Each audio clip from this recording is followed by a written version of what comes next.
Hello guys, welcome back and Happy New Year. Today we're going to be looking at how to create a document on Apple Pages. Let's get started.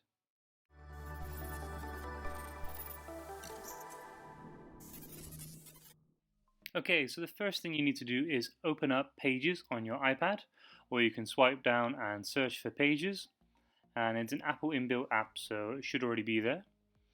What's new? Let's just press continue.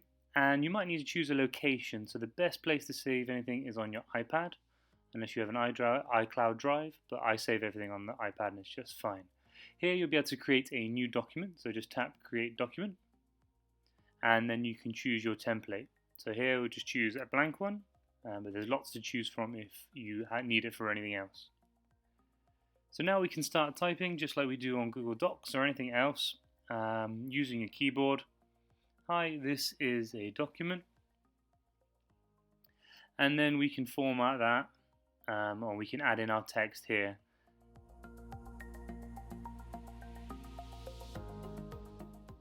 You'll also be able to press the return button and you can type on top. Maybe you need a title for your document. I'll just type in title here, and if you want to make that a bit bigger, we just need to highlight it and press the paintbrush, the formatting paintbrush. We can change that body to title or subtitle or heading and however we want.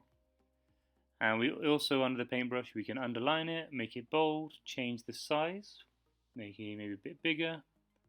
I can change the text color and the alignment all under the paintbrush. I can change the font as well. Let's just change that to, yeah.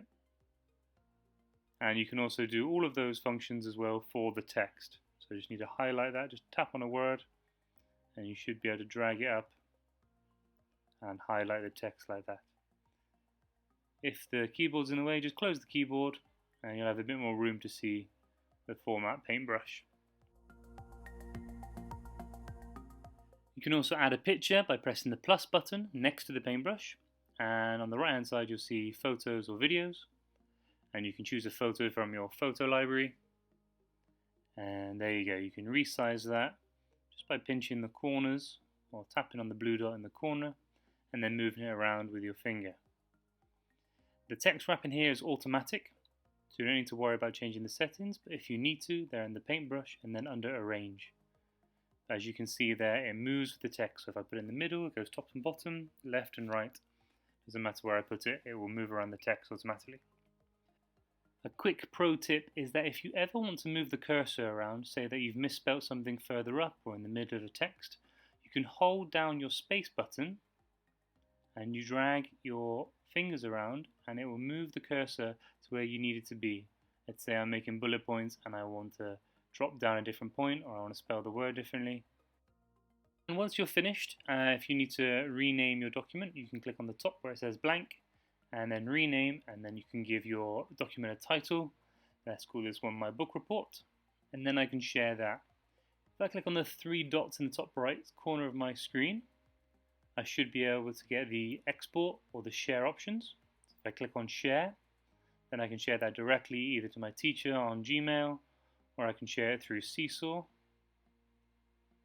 Or if I need to save it as a PDF and then share it as a PDF instead, I can go to export, PDF, share, and those options come up and I can share directly to Seesaw. And that's it from us. Let us know if you have any questions, and good luck. Cheers!